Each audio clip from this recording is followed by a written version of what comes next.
Kim Pao, binuking na. Malaki ang pinagbago ni Paulo ngayon. Ito nga ang masayang pahayag ni Eric Jan Salud sa kanyang Instagram Live nang tanungin ito kung magkakaroon ba ng interview si Paolo Avellino at Kim Chiu para sa promo ng kanilang movie na My Love Will Make You Disappear. Sa Instagram Live kasi ni Eric Jan Salud ay nagbigay ito ng mga update sa mga artistang kanilang hinahawakan. Sinabi nito na malaki na ang pinagbago ngayon ng aktor kumpara noon. Noon daw kasi ay hindi napayag ang aktor sa mga interviews or talk shows para mag-promo ng kanyang project. Pero ngayon daw ay lahat pinapalagan ni Paolo Avellino.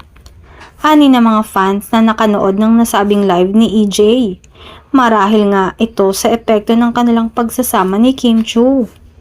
Samantala, ramdam naman ng iyang kapamilya director na si Chad Vidanes ang pressure na inaabang ang pelikula ni na Kim Chiu at Paolo na My Love Will Make You Disappear. Pero revelasyon ng direktor, natural na natural ang kilig sa pagitan ng Kim Pao. At dahil sa tagal na nga ng dalawa na magkasama, ay parang natural na lang yung mga kilos kahit off-cam ay talagang sweet sila.